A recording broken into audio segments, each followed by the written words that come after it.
All right, so first of all, we released this episode back in May on YouTube because we did through Zoom, and we decided that you all missed us so much that you wanted to actually see our faces.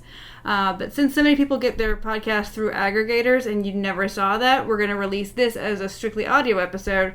It shouldn't make too much of a difference. I don't think there were any charts or graphs, but just so that you know, we can actually see each other. So we may have made comments about, whatever visual things are happening. And if you already saw it on YouTube, it's the same episode. We haven't added anything. Hey, y'all. I'm Courtney. I'm Sarah. And this is Bodice Tipplers. The podcast where we read all the books we used to steal off our grandma's nightstands. And then we drink about it. This is a special Zoom episode.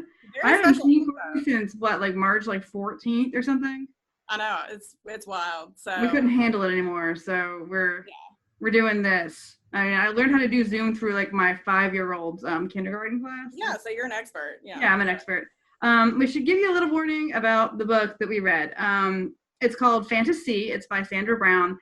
It has a classic ravishing in it, but it has a classic ravishing in a book where it does not belong. So this is a kind of a realistic contemporary romance. With just nice people doing nice people things, and then all of a sudden there's it's a true ravishing. She says no, but she means yes, and she's into it, but it was completely out of place, and it is gonna bother some people. So we're gonna let you know about that before anything else. Yeah. So just kind of keep that in mind as we go further with it. This is gonna be weird. I'm gonna try not to look at my face and be. I know it's really, really, really hard. I get better. You just see all the Courtney quirks and stuff. So how is everybody? How are you? How's quarantine Sarah doing? Fucking shitty. It sucks. I can't concentrate on anything. I should have read so many books. Normal Sarah would have read so many books by now. I didn't even finish editing. I did one more video for Plague Kitchen. By the way, you should go listen to our Plague Kitchen shit on our YouTube channel. Except I didn't do the one on beans. My closest to my. That's your moneymaker. That's your moneymaker show. I know. I close to my heart. Yeah. But yeah, I haven't even edited it because I just can't. I'm just a slug. I'm actually attached. When they come to break me out of the building, they're gonna have to take out the window, and they're gonna have to get the hot knife between me and the couch. Yeah, you're gonna be like the mom in What's Eating Gilbert Grape, where they just have to burn the house down. Dude, I feel it. I've been pretty good. I feel like when it first started, I was super just fuck it, I'm gonna drink and eat all the things, and I've pulled that back, and I'm on a regular workout schedule and all that stuff. But I'm so just over it. But what are you gonna? You've got your caftans. I do have my caftans. Ooh. Yeah, this is my Mima nightgown and house dress. Very nice. So yeah, I've fully embraced the caftans. They give me joy. I order way too many of them, but you know what? You got to do what you got to do to get through this shit. So, see, I'm still boostering the Mima nightgown and house coat pair. It's that people don't realize. They think that the nightgowns that your grandma used to wear, that they don't understand that that's part of a system. Okay. Because they're perfect for the South. They're super light. You can breastfeed in them. They're great. You're ready. You got Mima's nipples. And why were they only you can flop a boob out? You're ready to go. But they come. You get a house coat, and that way the UPS man doesn't see all your business. It's warmer, and you get pockets. So you get the best of both worlds. Yes, highly recommended. Love it. This one has snaps. So if I want to be a stripper, the worst stripper in the world. Times. I was just imagining that stripper shtick. That would be awesome if some stripper came out in her house coat and was just and her those pink slide in house shoes. The velour ones. Yeah, I think they're from Isotoner. I don't know where they come from. You don't buy them. They just show up. You're just in your house. I've got a couple. I'm where does this come from? I don't wear them. And they only come when you get a varicose vein, I think. Yeah. Oh my God. It's on your ankles, you have to have very smoke. special gift. I've never smoked. That's why I don't have them. I've never smoked. Yeah. All right. So what are we watching, reading, whatevering? You're trying to read. Our shout outs first. Oh yes. Okay. So our shout outs today are two friends of mine, or three people that I know, and none of them have been very helpful. So what I'm going to do is I'm going to tell you stories about them, because all they have done is just said, I can't think of anything, just whatever. So the first shout out is to Patreon member Kelly Frazier, who is my big sister. And this shout out is basically just everybody give her a round of applause, because she is a nurse and she is on the front lines dealing with all of this insane stuff. And on top of that, she just bought a house like right before all this happened. So she's been moving and all of that stuff. So thank you, Kelly, and thank you, all of you healthcare workers, everybody who works in the hospital, from the orderlies to the maintenance staff to nurses and doctors, for dealing with some truly insane shit. You're doing a thing that I could not do. So thank you for that. The next one is Adrian Jennings. Adrian lives in Colorado. She used to live here and is a good friend of mine. And she is one of my, she's like my X-File partner in crime. So when the new series came on, we got so excited. And then you got unexcited real quick? No, we pre-gamed a little too hard, and Christopher described it as he looked over and we were sitting on the couch side by side with our heads like this, and we slept through the entire thing. So I wish I had. Adrian. I really wish I had. I did not enjoy it. Yes, we could make up our own thing. Yes. And then our last one is Kim R, and Kim is in Florida. And Kim is somebody I used to work with. We both worked at this awful medical office. And the best story about Kim is there was this really terrible racist girl that worked there who was a little bit older than Kim. And Kim got in trouble because, according to the girl, Kim called her an ugly old witch. And when confronted about it, Kim said, "I never said ugly." So she's fairly awesome. And so thank you to the three of y'all for supporting our little podcast and, helping us keep the lights on and stuff. So you would like to support what? Yeah. Also, before we do, we our Warrior Woman is finally on its way. Oh, yeah. Its first stop, it's on its way to Virginia, and then after that, I think it'll be heading to Texas. But if you want it to come to you and you want to sign the book, take a picture of it, and then send it on, just go ahead and message us. You can email us at bodicetipplers@gmail.com. You can send us a message on Facebook or Twitter or Instagram. If you want to read it, you can, but I'm not sure I would really recommend that, especially if you actually enjoy sci-fi. Yeah. And if you would like to join our Patreon also, you can go to patreon.com/bodicetipplers, or you can go to bodicetipplers.com and see the big fat link. We will send you stickers and stuff. It's fun. Currently, for the duration of the pandemic, all of our Patreon only subscriber material is available to everybody. So please go and enjoy that. Our Courtney's Otaku Journey. We've had the Play Kitchen and some other stuff. Yeah. Oh, and then on the 16th of this month, we are doing a kind of Rona read along, and you can find information about that on our Patreon as well. Yeah, it's a book that I read actually in college.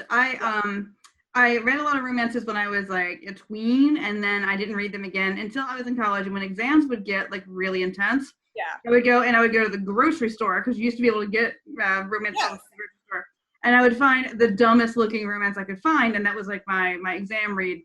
This is about a time traveling Viking who gets taken to, I guess, 90s America by a talking. I'm so excited for it. I'm so excited. Yeah, my cousin Wade wrote this wonderful screed about how his name is completely ahistorical and doesn't make sense as a Viking name. So I'll make sure to share that material as well. Baby, you haven't even seen the whale. Man, yeah, you're a novice at this. Names, come on. We get Jennifer. They're usually called Tiffany. So what are you drinking, Courtney? I am drinking Hope's End. I felt it was very appropriate. Yeah. It's an Australian red blend it says run away to the dark side to a place called Fort Misery, South Australia. Oh. So, yeah, kind of, I think where everybody's mode is right now. So I'm drinking wine from a box. Get it? But evidently it won 70 gold medals and it's 34 best buys. I've gone through the other box wines. I feel you. Well, but 46. What were the ones that they were oh well, this wine is the best, but really you should spend even less money on your wine and buy. Oh my God, that's amazing. I don't know. but I'm gonna get. I told you at the beginning of all this, like I panic bought a box of Franzia. Oh my god. Yeah, I was like, there's not gonna be anything left. I need this Franzia. So.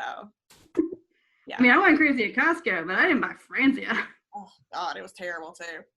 I mean, it's gone, but yeah, I mean, Franzia is like that. It was that thing where like you've already gone through like a good amount of wine, and you're like, all right, getting the Franzia now. So that's the only way you can do Franzia is like if every nerve ending is dead in your mouth before you can do it. Oh yeah, my grandpa used to like it because he liked that rosé, which was even worse than like a Behringer White Zinfandel. That's so gross. He really enjoyed a glass of wine, and he really enjoyed playing host. And you're like, even when I was like 22, and I did drink White Zinfandel, wow. Like, this is delicious, wonderful. I love it. Yeah, no, it's the worst. The worst. Good times. I did once get a box of wine that was too nasty to drink. It was not like the usual Trader Joe's. It was like some I guess I hope they don't have it anymore. It was like ludicrously cheap, and I brought it home, and I was like, hey, it was like $3 for a box of wine. How bad can it be? Yeah. You're like, oh no, this was a mistake. Yeah. I tried it, and it was terrible. And my husband said, well, I'll drink it. I don't know anything about wine. And he tried it, and he was like, oh God. So we threw it away in the trash can, and we put the cat litter on top of it because we didn't want anybody like going through the trash to have the experience of drinking this wine. That's amazing. So anyway, yeah, that's what I'm drinking. Honestly, I prefer the Boda box. You can never find the Old Vine Zinfandel anymore, but that's my favorite. I like a Boda box. All right, so our author is Sandra Brown. The book again is Fanta C. So Sandra Brown started out life basically as a television reporter. She worked for PM Magazine, and she did she was in Texas, so she wasn't with the PM Magazine that was in Charlotte. So there used to be been a franchise because I remember PM Magazine here too. There used to be this, it was like this. I guess it was just regional, like different areas had a different version of PM Magazine, and it was a little 30-minute thing that came on like after the news, but before like the sitcoms. It was like that 7:30 time slot, so you'd have to just sit through it. And I remember PM Magazine because my sister was in college at the time, and it was spring break, but she said that she was staying at school to study, and they were down in New Orleans. And like in Jackson Square, and I'm watching PM Magazine, and my parents are in the other room, and I was like, there's Callie. And they came in, and she's like on top of one of the statues in Jackson Square. And that's how we found out that she went to New Orleans for spring break. But so Sandra Brown, again, started off as a reporter. She started her writing career in 1981 after her husband dared her to. She's published nearly 70 novels. Has more than 50 New York Times bestsellers. Her novel French Silk was made into a movie and released in 1994, starring Susan Lucci and Sherry Belafonte. And then she's had a bunch of like the Hallmark mysteries. So, and we should say, if you couldn't see the cover, it's not fantasy spelled like a person would spell it. It's spelled like the soda and the letters. Yeah. And it's actually in the book because it's something her sister does. So again, the cover's real nondescript. It's like one of those romance novels that you could pick up and you're not like ashamed to read it on the bus. But you also can't tell how hot it is. Yeah. So, I like knowing, what I'm getting into. So this is the back cover description. Fantasy. Elizabeth Burke's days are filled with the business of running an elegant boutique and caring for her two small children. But her nights are long and empty since the death of her husband 2 years before, and she spends them dreaming of love and romance that might have been. Then, Thad Randolph steps into her life, a man right out of her most intimate fantasies.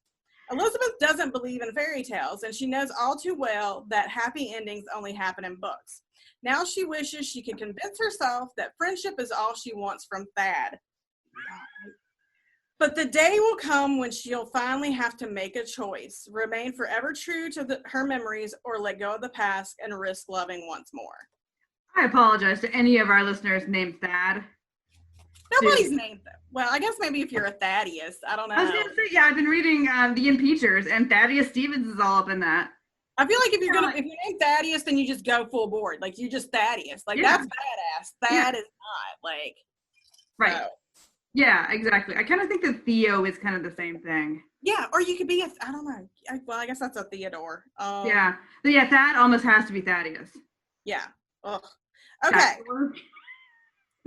All right. So the plot. Thaddeus Stevens is a badass. Thaddeus Stevens. I mean, I like the name Thaddeus. I'm not arguing with Thaddeus. Yeah, It's just Thad.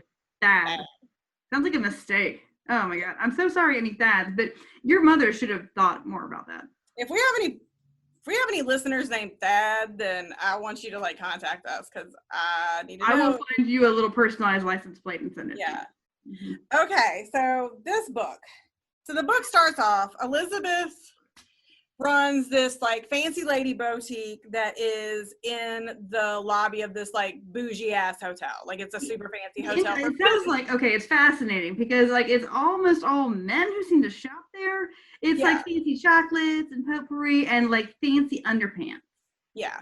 And it's like men buy these things for their wives after these business trips, blah, blah, blah. Or their mistresses or. Yeah. There's Elizabeth, and then Elizabeth has a sister. I don't know what her name is. I can't remember. But Elizabeth is super, super girly, and really she's distressingly obsessed with the idea of what is feminine. She's prissy. She's like super prissy. She's like, she's very, very like, she's that waif-like type girl. She's got the thin, silvery blonde hair. Like, so she's that archetype like that we've seen in a lot of these books, like the fragile blonde that looks like if you just shake her, she's gonna snap. And she clearly like believes my grandma who says only little girls and whores run around bare-legged. Like she's always wearing goddamn pantyhose. But always in the pantyhose. Yeah.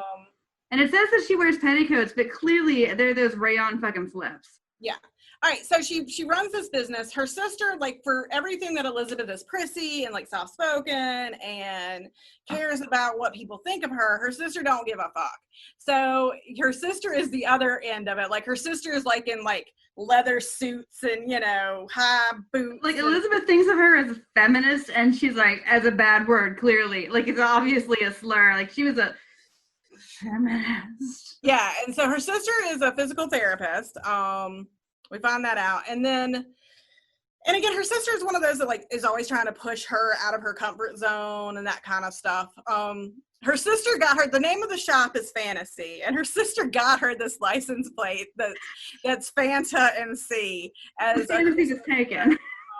And Elizabeth is so upset about it because like, you know, dudes always honk at her, you know, which that would be obnoxious. But on the other hand, you named your store Fantasy. She's trying to be supportive.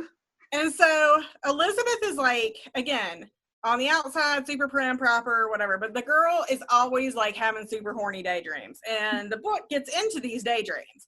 So like part of the book obviously is set with Elizabeth, and then it will go into her fantasies. And her fantasies, it's very much ripped from that opening scene from Romancing the Stone, where, you know, you kind of go to this vignette and there's a girl and a guy and they end up in this clutching embrace. But it's always like very romance tropey. Yeah, it's like all the different ones. So we have like a pirate, we have a highwayman, we have like, you know, all of the romance, like big hits you get. It's very much actually about romance novels because it's about women's fantasies and how what the things that women fantasize about might not actually be what they want in real life, or are they, which is interesting that it drops the ball so bad. But yeah, I liked her a lot in this just because like I'm just found out I have grown-up ADD, but I've always been like a champion daydreamer.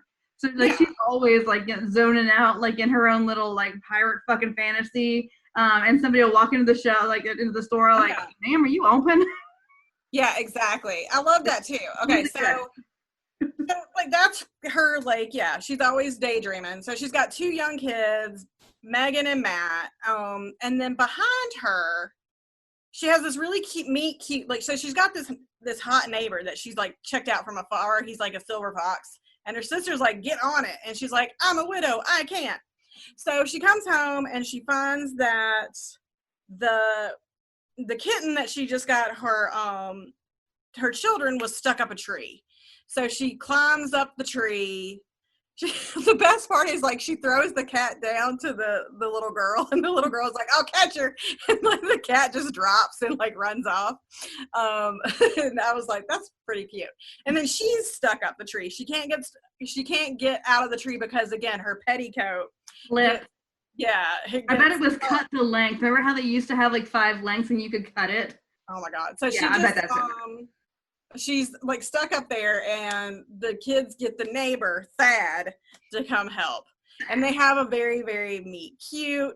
In one of the earlier daydream scenes about a stableman, like, you know, a stable boy and like this, you know, aristocratic girl, he pulls her off the horse and does like the whole like slow body slide down. And that happens to her with Thad coming down off the tree.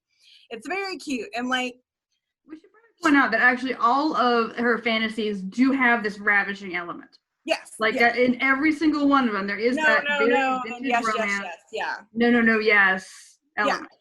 Yeah. So she has this little meet cute with him, but then she's super prissy and, you know, worried about what people will think. He has this dog that just had puppies, so he invites her and the kids to come over and look at the puppies, and the kids want to go, and she's like, what will the neighbors think about me and my 2 children going into this man's house? And I was like, Jesus. Garage. Into his garage. This woman is exhausting. So she goes in, she sees the puppies, they have a moment. The kids really like Thad because, again, he's got puppies. Like, he's got puppies in a hammock. Like, he's awesome. Mm-hmm. He's exotic for the 80s, you know? Yeah, it's a hammock. So Elizabeth is very attracted to him, but she just won't, you know, allow herself to pursue anything. He's very interested. He's clearly like, but she's like, he's a playboy, he's a dog. I can just tell, I can smell it on him, you know. This is one of those books that always gets me because, like, I have this weird thing with like dialogue where people are like very proper with their dialogue, where she calls her children all the time and not kids, or like, you know, they always call her mother and not mom, and I'm like, you know, yeah. There's also this weird element of, okay, so her store is in a hotel, and so she does see a lot of men either going to meet their mistresses or going out of town and and all this, but like the fact that he goes in and like he says something about being familiar with the hotel, and she assumes like, oh, that must mean so judgy about everybody. Like nobody's been in a hotel before. Like he's never been to a conference. He's never been to the restaurant inside the hotel. He's never, like, you know. Turns out he's a contractor. He owns a concrete business. She's so judgy. Like, she is so trapped. I could not handle her. I could not handle this woman. I know. So okay. They, you know, a week goes by. Her son is always outside playing with Thad because Thad's building like a puppy pen and all this stuff. And basically one day, Matt, the little boy, invites Thad to come along to this like PTA carnival. And, you know, he tells her, he's like, well, moms and dads are invited. And since I don't have a dad, I invited Thad. Yeah, and he, like, the kid makes a lot of hay out of not having a dad, to drag mom into. Because, like, I guess Megan, the little girl, was old enough to remember the dad, and he's really not. So, you know, she goes over there and is like, you don't have to come. And, you know, he's like, well, I want to come. And she's like, you do? And he's like, yeah. She's like, all right, well, then whenever it was, they're going to hang out. While this is happening at the hotel, she meets the president of the hotels, comes in, and he's business, you know, like he's like big business, sexy time guy in suits and stuff. And I thought that she was going to end up in a bad situation in a hotel room with this dude, right? Her sister is like, watch out for him. Like, he's fun to play with, but don't go falling for him. I felt like there was a backstory there that maybe there's another book about them. I have strong feelings about it, but maybe, I mean, the sister was also very invested in Thad. Yeah. Like, the sister is team Thad hard. Like, she is rooting for Thad. But there's this weird thing, because he keeps asking about the sister and all this stuff. So I would read their book. I would read their book, because I feel like it would be a lot more fiery. It'd be a lot more. Yeah, there's no fire here. It's like a dish rag meets like a nice rag. Yeah. So up against each other. I think the hotel president, I think his name's Adam, asked her, like, they just, you know, they have lunch. It's very, very pleasant. She likes him because he's a perfect gentleman and blah, blah, blah, blah, blah. Yeah, she's all like, he knows how to treat a lady. Yeah. He obviously understands traditional gender roles in a way that makes me hot in my panties. You know? God. So they go, like, the day of the carnival gets there. Her sister helps her get dressed in something, you know, appropriately boring, but a little bit more fun. I remember she goes and gets her hair done for it. And she has like this insane hairdo, and like it's amazingly 80s, and she's embarrassed about it's it. like I feel like it was like Heather Locklear hair, Yes. you know, just like big and full. And Dad's like, "What the fuck happened to your head?" And she's like, "You know, I got it done. Like, not like your ponytail that you usually have it in. You know, she's got one of those little limp ponytails. Oh yeah, just like a no body to it. Yeah, I'd be like, take it out of the ponytail. You're gonna get breakage. So they go to this carnival, and she's very obsessed with the fact that these are the only kids who don't have a mom and a dad who live together and are married. And the thing is, okay, so I grew up, now granted, I was born in 1980, and I don't remember, is this book like 84 or something? But okay, so when I was a kid, now granted, I did go to a private school, and so there were a lot of rich people there, and this may not have been like a typical. Oh, it's 87. 87. So exactly the same time period. And they would have like Father's Day stuff. Well, I mean, obviously Father's Day's in June, but like they would have a dad thing. But they would always be really careful to say, bring your dad or your mother's boyfriend. So I would come home in tears because my mother didn't have a boyfriend because my parents were married. I mean, like almost everybody, like at least half of my classmates were divorced, or you know, they were. Parents were divorced. 87, like it's a little bit more the norm. So yeah, I mean, like there's other kids who don't have a dad to bring to this. They're at this thing, and she's talking about that, but she's also talking about all the moms looking at her. Well, and they would be because, you know, I mean, if it's a small school, I mean, nobody knows me at my kid's school, but like, let's say it's a really tiny school. Look at this hot guy. It is hot. Girl, you get that. I know. So they sit down. They have a hot dog. The kids go and play while they share their hot dog and coffee. And he talks about he's a Vietnam vet. So, you know, they have a little bit of like connection, talk about the death of her husband, and he talks about Vietnam. And you should have eaten a corn dog, because you can't eat a corn dog with as every president has ever learned in Iowa. You can't eat a corn dog without oh my God. And so sorry YouTube, sorry. And then they go on a hayride. And basically she has to sit in his lap. And like he gets a little pissed off that he's so gentlemanly with her. Mm-hmm. Like she's wanting him to put the moves on her. They get home. He says goodnight. He's very, very gentlemanly, and she's pissed about it. The next day, I forgot about this while we were discussing. It was a hot hayride, by the way. Like the sexual tension is like good. Yeah. So they run into each other at the grocery store. Oh yeah, and she's a big bitch about it. He brushes him off, and he calls her like a chameleon. He's like, you know what? You're a reptile. You're a chameleon, and she's offended. I'm like, you just put him on blast in front of everybody. Yeah, she was so rude to him. Like, seriously, I forgot about that too. And I mean, the thing is, like, what does he want with her? He could like bang some other MILF. I know. There's so many. Yeah. So she goes to bed. She's all mad at him. She's just, you know, because she's either mad or horny in this book. Like, she has two things. Like, she's never just happy and hanging out. She's either mad or horny, which I get, you know, fine. How about mad and horny? That's the best combo. So she goes to bed, and then she remembers that she's left the sprinkler on. And she goes out in her nightgown and turns the little, like, you know, a very like gothic voluminous, one of these jobs, like a Victoria Holt nightgown. It's a very Victoria Holt nightgown. You know, she turns transparent when it gets wet. So you know. Gosh. So yeah, she gets wet. And she turns the hose off and turns around, and Thad just comes out of the darkness and like pushes her against the wall, and they have like this really hot fucking makeout scene. It's really well done. But he was coming over because he realized that her sprinklers were on, so he was actually being super helpful, which is hot in a man. Yeah, so they make out hard. It's a good makeout. I enjoyed it. I was here for the makeout. Yep. And he's like, why were you being such a bitch? And she's like, because I was mad you didn't put the moves on me earlier. And he's like, what the fuck? Why didn't you just fucking say that?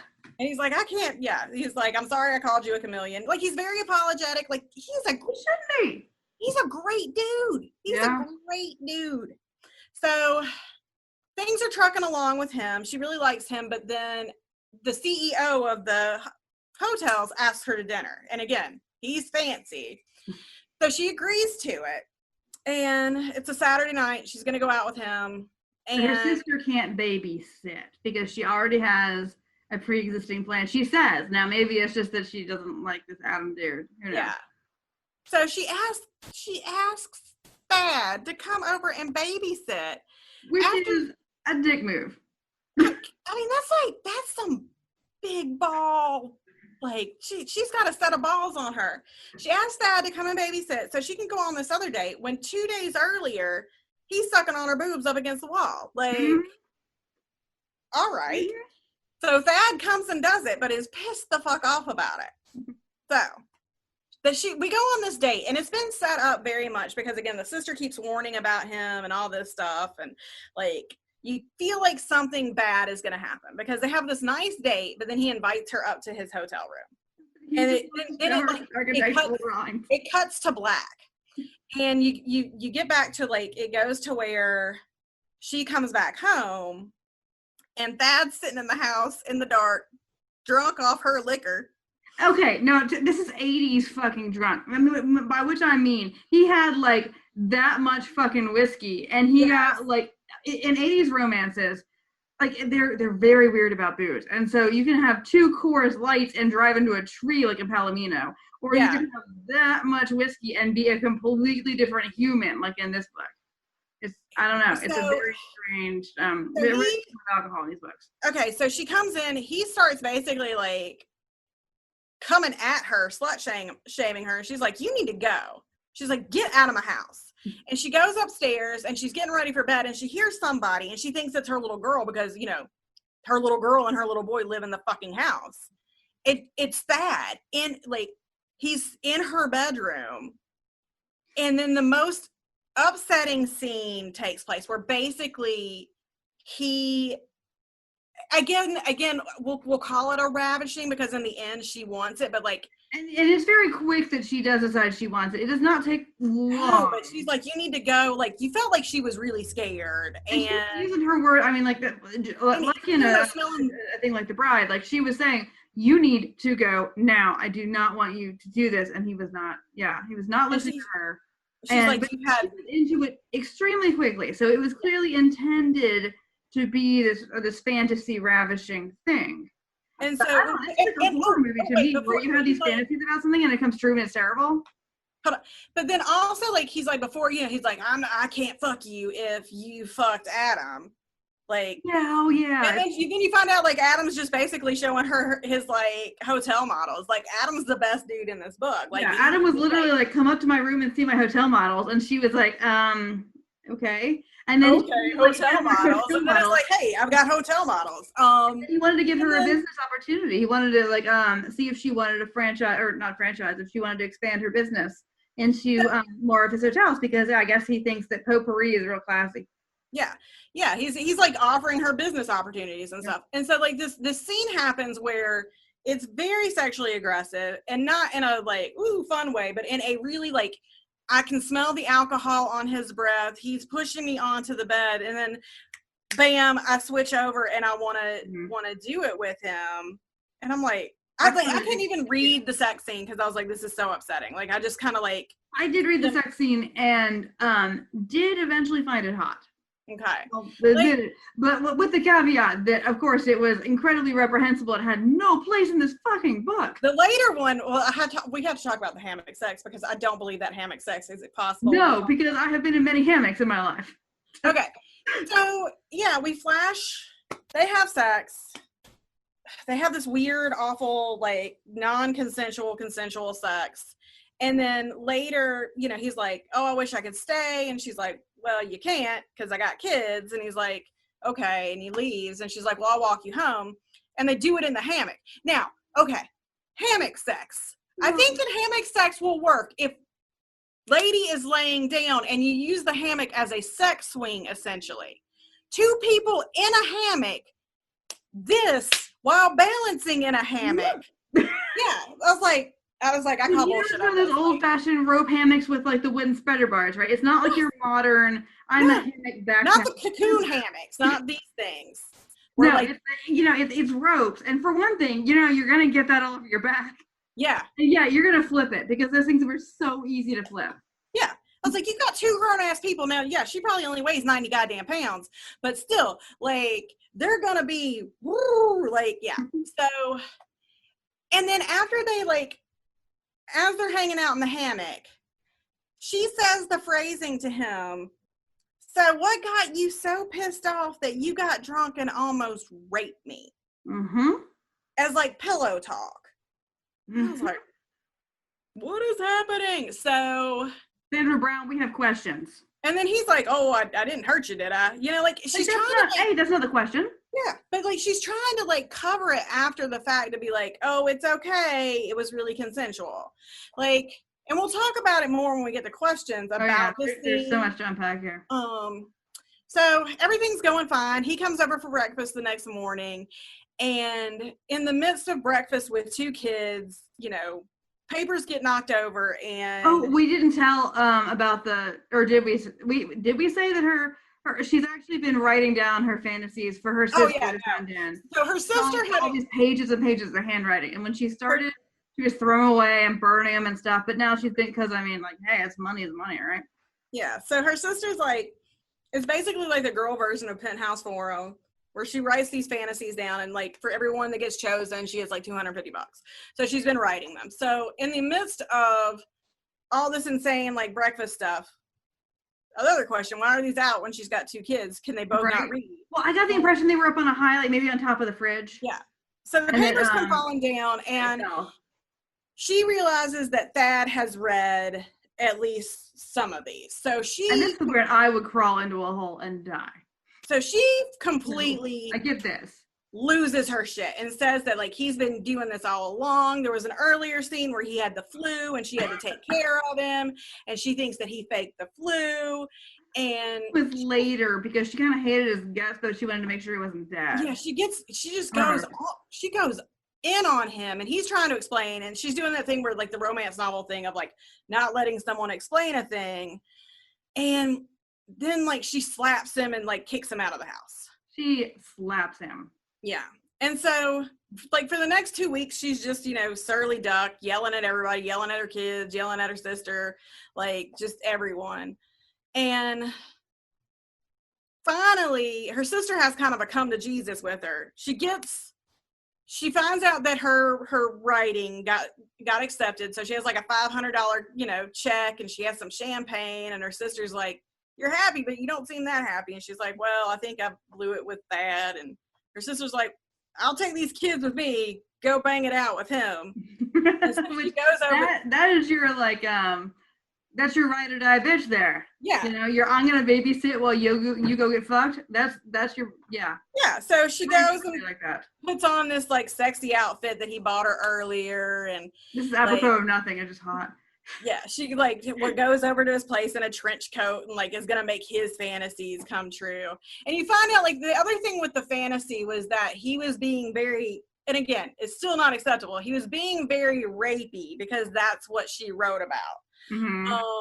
Which almost seems like an indictment of romance novels, doesn't it? Like instead of the other way around. Yeah. So I don't know, girl. The project of this book, as like a literature person would say, is unclear. So they fuck it out. He asks, you know, they're going to get married, everything, you know. He goes back to being, like, great Thad. She talks about how, I guess, you know, it's like, I had this great business opportunity, but now I'm not going to be able to do it because we're going to get married. And he's like, do what you want to do. Like, I'm not keeping you from doing your dream job. Like, you do it. You love your job. I'm not keeping you from that. So he goes back to being amazing after that one gross scene. And so, like, all's well that ends well, you know, they're going to get married. She's got 2 stores. She's writing, you know, romance. So. But she's not mad because he raped her. She's mad because he read her story. Yeah. It was wild. Oh, and then she later apologizes for slapping him. But what she says is, I'm sorry I slapped you, but I was provoked. But you can't do it, bitch. I was like, all right, this is not very healthy either, Sandra. So this book was, and, like, again, interspersed through these, you get these little, like, romance novel vignettes. So, which are also, like, terribly rapey, but they're in that fun romance novel thing where everybody's not a real person. And we'll talk about that when we get to questions about, like, where that hard ravishing works, like in what kind of books it works in and what kind of books it doesn't work in. Not this one. No. So Mm. I know usually like we have a little break for something, but we don't have. Yeah, you're looking at our faces, and it's weird because if you're like on TV, I don't think you can always. No, you can't. Well, at least when I was on Jeopardy, you couldn't see yourself in every goddamn thing. I know, like that's me, like how I just don't know what to do with my eyes. Like I know it's not getting any better. This is like what you're gonna get. It's not like I have a way to improve it. I already clicked the box that says improve my appearance. It didn't do shit, by the way. I don't have that box. What? I haven't improved my appearance box. It's in your settings under video. Maybe I'm just so no, it doesn't. Maybe it does. No, maybe you don't need it. Is why you don't have it. But that's it. Your hair's looking cute. Your quarantine hair looks cute. Oh, but does it? It did not look cute this morning. But yeah, so what I want to do is do the whole like wide mohawk thing, and we were on our progress to that. We were on a hair project, and then I haven't seen so like when I go running, I have to do something with this. I have like this booster shit. You just need to get like those little like the clips that do the. Yeah, I mostly just kind of do this and put a big old hat over it. I'm better off than Chris Evans' dog. Did you see Chris Evans completely scared his dog's hair? I had to do my dog's hair and it was hard. I will say, like, I've been like up in my vitamin game and like doing hair masks and like I'm not mad at this hair in this video. I'm like, oh, I went no poo for like 3 weeks and then I decided that shit was for the bird, so I went back to poo. Yeah, I'm pooful again. I did cut my kids' hair. Yeah. So that's our hair break. Yeah. Yeah, that's our hair break. Hair break. How's your hair? I mean, I'm really not mad at it. Like I said, vitamins and like stuff. I can tell you, so my mom is in a retirement community. They are about to fucking riot. Oh God. Because you know how it is that older ladies have like their weekly like appointment, like you're Friday at they don't know how to wash their own hair. No. And they don't. I don't even know what set means, but they certainly don't know how to set it. Uh-uh. Like y'all just live with it for a bit. Maybe you won't want to keep coloring it. But I'm the gray activist at work, which is really funny because I don't have any gray hair. But I've been trying to get everybody at work to let their gray go for years. You know what? You like, until you get part of the group. You I'm sorry. Yeah, I know. It's kind of like it's not own voices, but I've been. No, it's really not own voices. So okay, questions. We'll do questions now. Okay. So big dick energy or big dick energy? It depends on when. Like overall, he's one of our better dudes. Like, and he is hot as hell. I love a silver fox. Yeah, aside from that one scene that is just the most out of place thing. Weird. He's great. Was it supposed to be the alcohol? Because he literally had a finger of whiskey. I don't know. I feel like, again, I feel like what this was supposed to be was supposed to be this ravishing. But, okay, so I guess we can talk about it with him. Like, it's a good enough place. So we haven't, The Bride isn't released yet, but we read Julie Garwood's The Bride. And, it's a well-known book. A lot of our fans have read it. But when we say this, compared to, any Joanna Lindsay book, same thing. Yeah, so basically what happens when ravishings work is when you have an insane storyline and everything is dialed up to, farcical levels. Like she's slamming doors, and he rides a dragon, and he's slamming the door on the dragon. She jumps out of a window. That happened in a Joanna Lindsay book. She jumps out of a window to escape. Yeah. And so those books, that kind of stuff works. These no, yes moments. Mm-hmm. So this is very similar to the Ghost of a Chance, where, again, everything's very real life, but then you have this crazy sexually assertive dude being like, my virility is gonna, my penis is gonna be the thing that, you want the most in the world. And so again, that works for a Viking or a Highlander or a fucking chic. But then when you have just a dude who owns a construction company, it's a little too real life for it to be, cool. Now, I feel like if it had been a thing of after they got together and he showed up in a pirate shirt and threw her over his shoulder and tossed her on the bed, that would have been fun. But he was drunk and scared her. Yeah, he was drunk and scary. So like, again, I feel like she was trying to do a thing, but it just doesn't work because like Elizabeth is the most just like, they're both, again, it's real life. You know, she owns a business. She's got kids. She's going to PTA carnivals. And then all of a sudden you're trying to do a ravishing in the middle of that. The scary thing is that a guy might actually try to do that with somebody like that, because this is somebody who is so uptight and is so kind of unable to kind of like, you know, let loose, I guess. Flower. And yeah, so I mean, the whole thing, it was so out of place, but which was fascinating to me because, I mean, we could talk about this later. We can talk about it now, whatever. This is the first book we've had that is actually, in a way, interrogating this romance novel idea, which, of course, we talk about like a good bit about how it is a woman's fantasy, which is very common in books, in movies and stuff, to be coerced or to be talked into sex or to be in some way overpowered. But I think it is a very real fantasy that some people have, and like, if you want to explore that, it's great to explore it as long as like you're safe and, you know, whatever, like consensual with it. Like, just because women like to read about that and enjoy that fantasy, that does not mean that you want your drunk babysitter to pin you to the wall and your kids are in the next room. Exactly. So I think that it was so out of place. It was insane. It's like, here's this fun little book, and then all of a sudden this bomb gets dropped in the middle of it, and you're like, what just happened? You know, like. And it was obviously supposed to be about that sort of idea of exploring the, you know, kind of the break between women's fantasy and reality and, you know, romance novel, what people really want. But it did it in this crazy way. Sandra? Yeah, 0 stars on that. I mean, overall, I liked him. He was a good dude. Like, oh, yeah, he was a great dude. He was hella hot. Yeah. So, I mean, it was interesting how that kind of played out. Like, so, yeah. I would read more of her. I really liked the book a lot, actually, except for that, like, what? Oh, yeah. Yeah, exactly. Yeah, I mean, I found it, like, a very charming. Yeah, it was cute. I mean, again, it was cute. And then all of a sudden, it was like, they threw something in, like, what the hell? Okay. It was well written. Yeah. But, well, the next one is, would you talk shit with her about the heroine? It was well written, but Elizabeth can go fuck herself. I hated Elizabeth. Like, Elizabeth is this time, and you know what? Like, I know that there's this big push, and I get it to a certain degree about, like, unlikable heroines. I get it.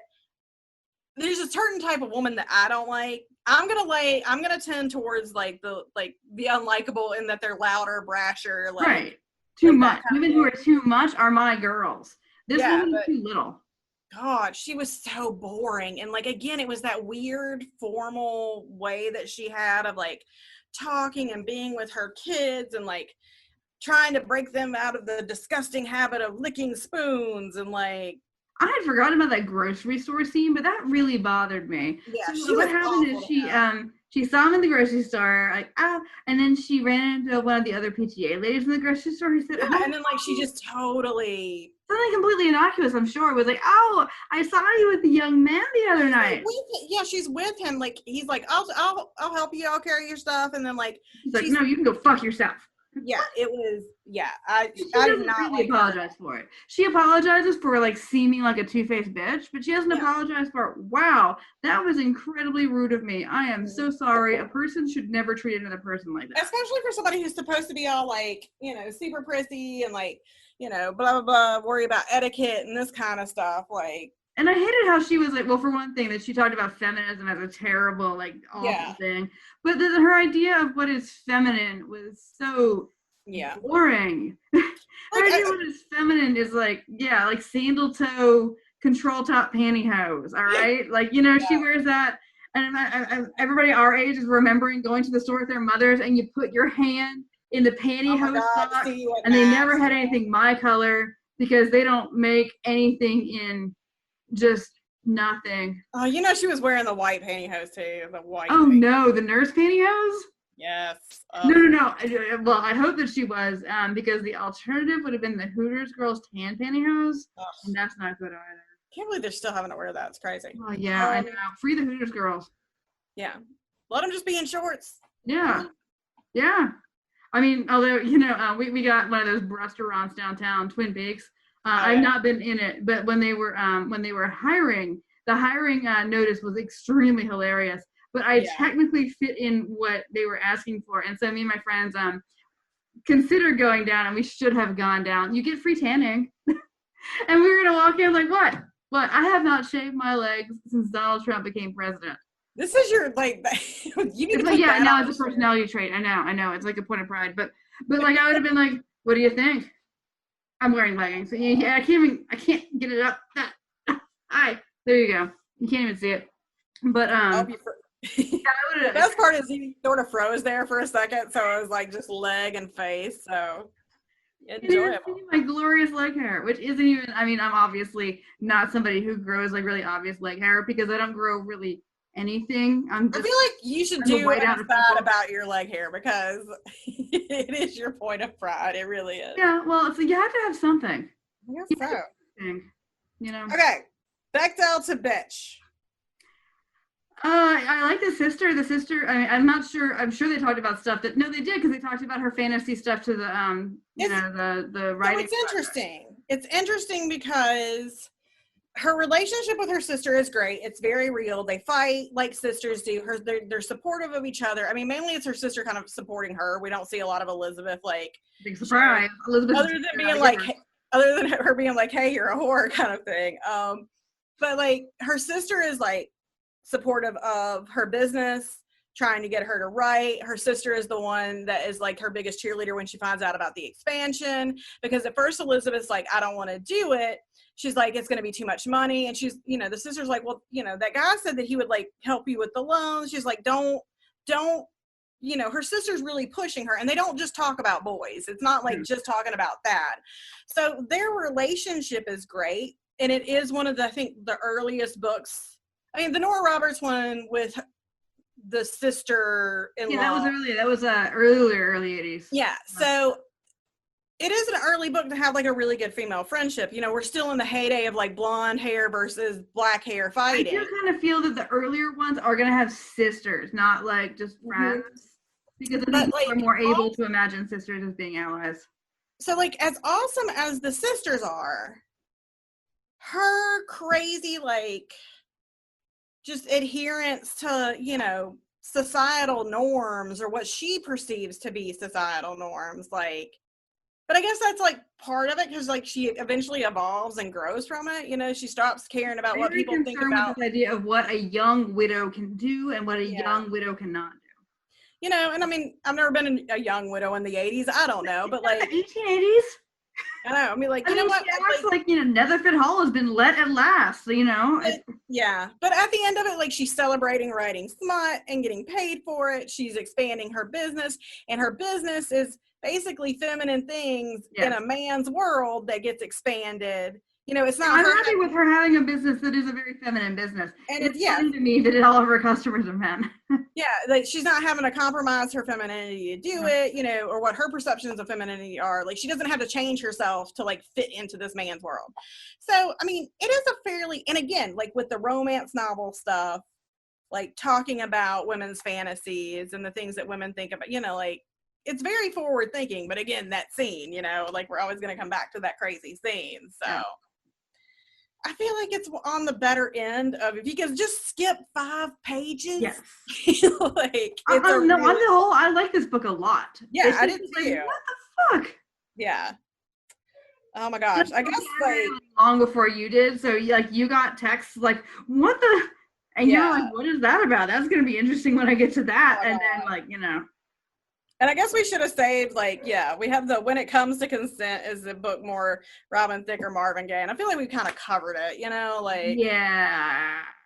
I mean, again, like we've talked about, this would have been better served if it had been, again, an after the fact, like play out a fantasy in a safe, healthy way, or everybody be dialed up to 25, I mean, honestly, it read a little bit like the alter ego of this book. Yeah. Which, I mean, can't you imagine like a truly disturbing horror movie about romance. Yeah. You know, it's like, oh, is that what you want? You know? Yeah, like, you know, you always get those books Gasly. where, like, the girl, like, Austin, and it's not Austin Land, but, like, there's Lost in Austin or whatever, where people get, like, sucked back into, like, you know, 1815, and it always works out amazingly, and it's like, yeah. But I feel like there's the Jordan Peele movie coming out that is a horror where somebody gets sucked back into. Oh yeah, I saw a trailer for that. Yeah. I can't remember the name of it, unfortunately. It's like it's gonna be a plantation thing. Yeah. So. Maybe called plantation. I'm not sure. I mean, it's like Lupita Nyong'o, I think, is in it. Yeah. Yeah. I forget what I saw the trailer for that, but I mean. But yeah, like somebody gets sucked back to like, yeah. Well, like all the people who are in love with like Heathcliff actually go back to Wuthering Heights and like just have Heathcliff like fucking, you know. Screaming on the moors again. Look at this asshole screaming in the moors. Like, I love Jane Eyre, but can you imagine you're minding your own fucking business and there's fucking Bertha again? Would you get your oh my God, I'd be like, damn it, yeah. Like, I'm too practical to be in any of these books, though, because I'd be like, but bam, shut your bitch up. We're trying to sleep down here. No, I'd be like, I'll just be the governess. It's fine. I'll get the D. Like, it doesn't pay.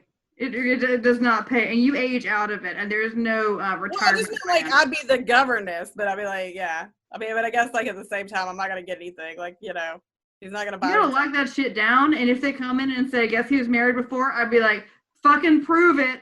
Say the vows, bitch. Exactly. I'm coming out of here with a clean towards, I don't remember the name of Rochester's house, but oh God. I'd know it if he said it, I'd know it.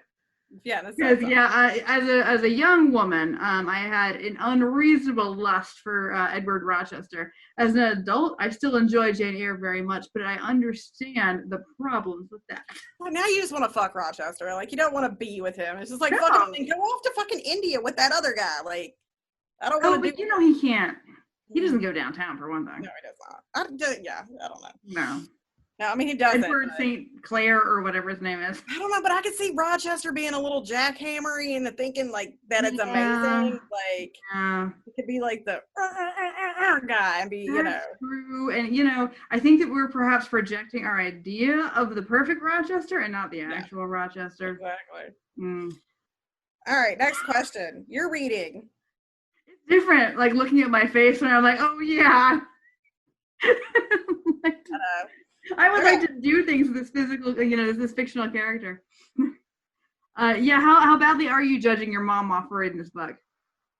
Oh, I think this is like one of the ones that she would have had, something very similar to this. Yeah. And like, you know what, like I'm thinking about like the ones that she had and like the sexual violence in it probably wouldn't have, like I wouldn't even have blinked. You know? Like as a kid, I would not have thought twice about this because I had read all these like insane fucking books, like, yeah. Same thing, so. Yeah, you read a couple of Joanna Lindsay's, and this is like, like, oh, this is easy. Whatever. It's just that as an adult, that it's a tonal mismatch. That's the issue. Yeah. It's weird. Okay, would Scarlett Johansson be in the movie? There's only white people in it. Yeah. There's not even an idea there might be non-white people in the world. So yes, Scarlett Johansson will be in this movie. Okay. You're not leaving the house looking like that. Oh, there were some outfits. We had some outfits. Yeah. He bought that teddy. He bought a lace teddy. I forgot about the teddy. Oh my God. He smells like some essentially fantasy lingerie. Yeah. Like a white lace teddy. And she's like such a fucking numbskull that he's all like, would a woman like this silk teddy? And she's all like, for your mistress. And he's like, she's about your size. And she's like, oh. For your mistress. Oh my God. And then like basically for your girlfriend, I guess. Like seriously, you don't go to a woman's store to buy some sexy underpants and not buy them for her, you dumb broad. Dude, she dressed terribly. Like she was at the Laura Ashley store. Like that is what this bitch wore, was Laura Ashley.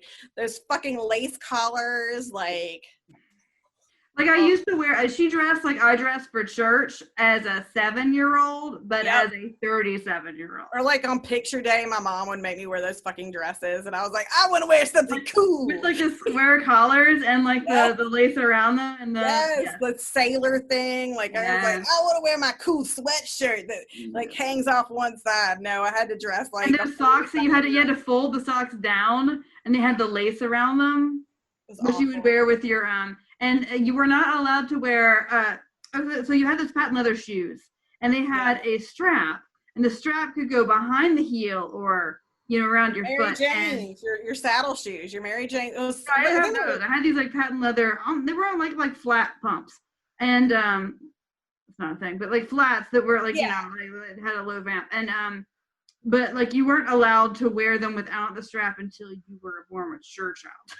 Oh my God. Yeah. Yes. And that is how she dressed. Like no beige petticoats. She's wearing slips. Yeah. Ugh, it was so stupid. She's going, if you live in Columbia, she shops the Old Lady Belk. Oh my God, yeah, she did. She was totally at the Old Lady Belk. She wears cotillion panties. Oh my God. She does. Terrible. They go to here. They go to... Like, I don't think she owned a pair. Like, she's like the type that calls like jeans dungarees. Yes. Like, that's for loose women. Like, I think she's one of those that thought if she put on a pair of jeans, like she'd break her hymen when she was younger. Like. I'm having to milk the box, when you kind of like do it. Oh, well, you got to take it out of the box and then you. Not to that point yet. I'm very good at getting it before you have to like take it out and David Lynch it. Mm-hmm. I can get a whole lot. You let a little bit of air in, and then you kind of. I got you. Yeah. I don't know if I'm any good at hand jobs. I assume that no women are actually any good at hand jobs, but I am very good at box line jobs. The butter bag job. Okay. Would your 12-year-old self have dog-eared any pages? Oh, hell yes. Yes, I would have loved the whole romance thing, too, because you got a lot more sex scene for your buck. Yeah. Essentially, you're getting little romance novellas. Yeah. Usually what happens in these books, you'd have to, like, go through 100 pages before you got, like, one of your 2 or 3 sex scenes. And this one gives you like a bunch from the jump. So I would have loved that. I would have been like, yes. If any of you are watching this for the first time and don't read romance, it's like in horror movies where you got that 20 minutes of assholes. Yeah. Before you see any of them die. Yeah. Gratuitously screaming with their guts coming out of their mouths. It's like that, except it's you gotta work through some stuff, but like from the jump you get it. So I would have dog-eared so many pages. Oh yeah. I mean, and even when they got down to it, now I know that you could not handle which is, I mean, a lot of people will not be able to do that. I swallowed my second stomach. And I think I skimmed it, but I couldn't because it took me so out of it that I wasn't ooh, she was as vulnerable as possible. And this is the woman who is, when she's getting dressed, very vulnerable. This is not a woman who's walking around like in her underpants all the time. And also, this is her first moment of intimacy after her husband has died a violent and sudden death. Mm-hmm. And I was like, it kind of pissed me off that it was taken from her. That this moment of sharing emotional vulnerability with somebody was presented in such. And her kids are in the next room, so I don't think he ever says, somebody would say you scream your kids, but she has to. I mean, that's there. That's a threat. That if I make too much of a fuss, the kids will want to know what's going on, and they're going to see this. And it was. Sandra Brown, contact us. We would like to speak. I mean, she might have a really interesting I like it because this is the first, but that's what I found so interesting. This is the first book that we found that actually talks about female fantasy. Yeah. And I mean, again, I felt like it was very much this romancing the stone type thing. And, I thought that it was going to end with her getting offers to write full-length romance novels or something. Yeah, I knew, and but I mean, the fact is I don't know, so few of these books, which is weird, right? That it will have you stuck on a ship on your way to get back by the bay of whatever, as a bunch of court eunuchs test your virginity, but it never discusses in romance. You don't really have discussion of female fantasy. Yeah. What it's about, right? Yeah. But somehow, went astray with this. Yeah. I don't know. This could have been our most interesting book. Yeah. It was just, it was very strange. And then, what pairs nicely with a dumpster fire? Oh God, what? She drinks champagne in it. Honestly, though. He does lick champagne off her nipples, so I gotta go champagne. Like she does, like when she cuts loose, she cuts loose. So, but it's not. That it's like shitty champagne. It's like 80s champagne. Her sister bought it though. I trust the sister. I trust the sister to buy good champagne. I trust the sister more than I trust her. They drank shit that was way too sweet back in the day. Oh my God, so gross. But I mean, overall, it was a good book, and I really enjoyed it. And I would read another one by her for sure. We should read the one that they have the Susan Lucci movie about. Oh, we should. That would be fun. Yeah. The Looch. The Looch. It is very weird seeing my face during this. I don't know if I missed the floor by your couch, frankly. Like my butt is not. I know. Butt wants that carpet.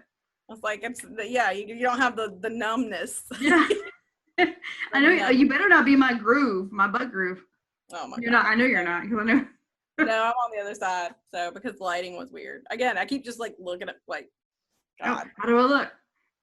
Like it's getting better. It's my face. Yeah, it's not gonna get any better. But I'm all like, I'm sitting here doing this, and I'm like, hey, we get out of quarantine. Like, just shoot some Botox right here. What? Dude, do you think you have wrinkles? I mean, I got like a little furrow. No, like those are your 11s.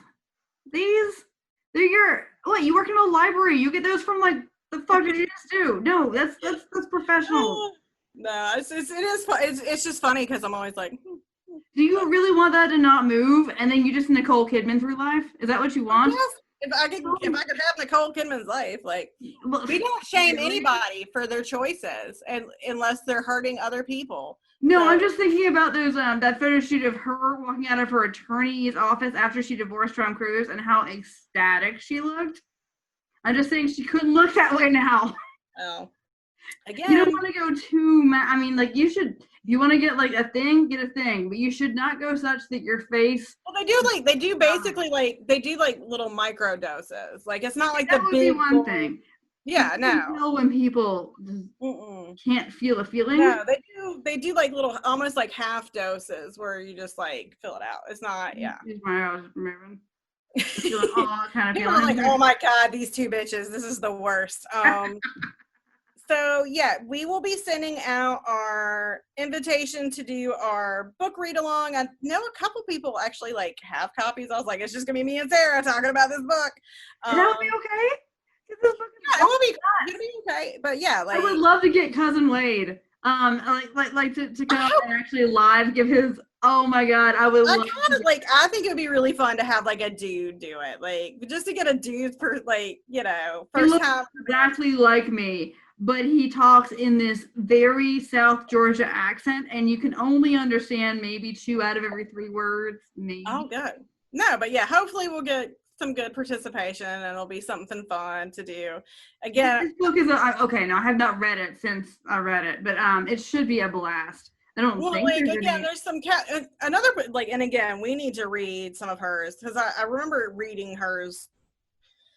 There's Catherine Coulter, and she has some Viking books. So I was like, nobody needs to deal with in the time of Rona, like the shit that is gonna be because I don't need to see a woman whipped right now. I mean, give me a woman whipped later, okay? Yeah, like I'll deal with it like again once I can go out like and be amongst people. I can deal with that, but not right now. I've got one in my giant box of books. That's it's from the early '90s, so it's a little bit out of time period, but it's in Seattle about a wizard. Oh, I love a wizard. So I'm just saying maybe that can be our. I mean, I'll Lysol it. I'll read it and Lysol it, and you can. Yeah, like maybe. Yeah, I'm. We're only doing fun books right now. We're not doing. No, and like maybe no trauma. We're not taking on trauma right now.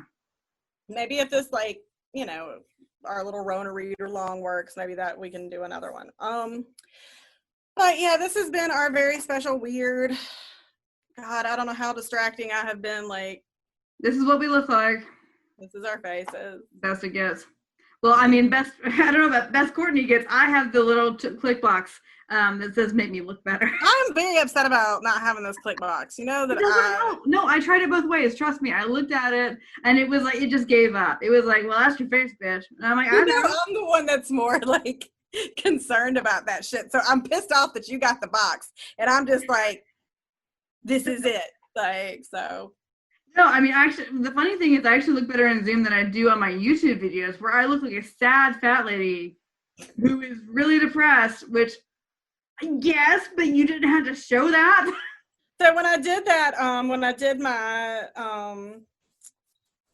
big wind-up video, I tried to do it via like just recording it, and I was like, this is the worst thing I've ever done in my life. I don't know where to look, you know, because I wasn't doing a thing, I was just talking. But yeah, and I'll be doing another one of those on Yuri on Ice, which is very interesting, and I have a lot to talk about with Yuri on Ice. I want to watch that. It's very good. So I was trying to you know, I'm not going to get into it, but like I was trying to save it to like be like one of my big like last ones, like the finale kind of thing, like using all of the things that I learned about sports anime to like, you know, discuss it. And it's not really sports anime. Like I think it is like, it's culturally important, and I think it might be a little bit of a turning point in like, because even before I had started watching these shows, like I had heard of it. Like it had been like in my, you know, Yuri on Ice. People talking about it. It was a thing that I knew existed. And I did a little like survey for, you know, for people, especially people who loved it and people who are like maybe non-binary or like LGBTQ, like, and it's a really sweet, special little show. And I think even if you're not an anime person, like it's good to watch. Like it might be the best thing that I've seen in a long time. And I think it needs more, you know, credit. So, I mean, it's got a lot of credit. Like, I've been meaning to watch it. I am intrigued. Yeah. Like it's, you know, when I talk to a lot of my friends who are, you know, gay or lesbian, one of the things they talk about is like, all of our stories have to be fucking tragedies. For us to be interesting, our love stories have to end in tragedy. All of our stories have to be fucking sad. Like, it can't just be a nice romance for the sake of being a nice romance. And, or just like, you know, we're gay, but we're also pirates. But Yuri on Ice is. Say hi to Mr. You know, Yuri on Ice is just, it's nice. It's a really sweet, it's romantic as hell, like wonderful story. So. Yeah, I would like to watch that. Sorry, Mr. Sarah is a little under the weather. Oh no, feel better, Mr. Sarah. Yeah, well, he's got my dad's robe on. It's not the Rona. I mean, probably not. We think we had that actually in late February, early March. I mean, we can't prove it, and I don't know that we trust any of the antibody tests. But yeah. I mean, we recorded one then, and I sounded like dog shit. Oh, your voice! I liked it. You had like a Kathleen Turner voice. Very sexy. Well, you know, about once a year, I get a really nasty sinus infection, and I sound extremely sexy. I love it. You know, just wait it out. It'll happen again. Well, I guess this has been our very special weird episode. Make sure you catch up with us for our Rona read along. If you follow us on Facebook, you will see like a link to that. We don't just want to like share a link because like evidently like racists find out about those. So we're gonna send like we'll gather email addresses. We'll do that. We'll gather email and we'll send you we might do it again via Zoom, or there's an app called House Party, which you can't record, but we wouldn't be recording it anyway. So, and that's the other thing, like, don't not do it because you think we're going to record you. We're not going to record you. This is just something to do for fun. It's an extra thing. So. Yeah, and we don't care what you look like. I mean. And also it's just a fun way to, like, get to know everybody better. Yeah. Oh, and my other last thing before we sign off. So this has been, like, Courtney's quarantine of doing weird things that she would never really do. So 2 weeks ago, I played a game of Dungeons and Dragons for the first time. How'd it go? Well, we fought a lot of badgers. There were a lot of badgers in this game. Like, okay. So, my character was named Spite, and she came from the 1980s. and it was fun. I mean, I enjoyed it. I'm glad you had fun. It was fun. Henry from Firestarters podcast was our person that did it. Whatever you call them. Like DM? Yeah, he was the organizer. Sorry, GM. Because it used to be Dungeon Master, but there's not a dungeon. It's a... Yeah, so he organized it all for us. So thank you, Henry. It was a lot of fun. It was me and two other first timers and then another guy that had played. So that's really fun. Yeah, it was. I'm looking forward to watching that. I don't know if they hopefully they recorded it. I'm not sure. It was wild, but Dungeons Dragons. Well, keep track of us on Twitter and on Facebook to find out about our Rona Reel Along, and we will let you in on that in a way that is safe, so that we don't get a bunch of weird Nazis on it. Nazis are like just random dicks. I wouldn't mind a random dick. Like that would be kind of fun. Well, it depends on it. Yeah. I don't know. No, even a bad dick is a fun dick. Because you can be like, that is fun. Yeah. When you can tell their mamas about them, that is always amusing. Yeah. If you are not used to listening to our podcast and you just found us on YouTube and you're like, who the hell are these bitches? We are Bodice Tipplers. That's bodicetipplers.com. You can also find us wherever you get your podcasts. We are part of the Frolic Network. Yes. I don't remember what that URL is, but... So Frolic Network is for all of your romance podcast needs. So just frolicnetwork.com, I think, /podcast. I think it's frolicmedia.com Frolic Media. I don't know, but I'm sure you can Google that if you're interested in that. And they are all good. They're fun. Yeah, so they are fun. Get on that. Until next time, the next thing we'll be putting out, we do have a podcast about The Bride. We recorded early in the quarantine when you could still see people. So don't think that we were assholes. We, got together in the last possible time to do it. And then we will do this Rona Reel Along. So until then, what was that? I don't even know what that was. You're like the out of control. Cut it out or whatever. Oh yeah. I'm Dave Coulier. You are Dave Coulier. So cut it. You're just as cool as Dave Coulier.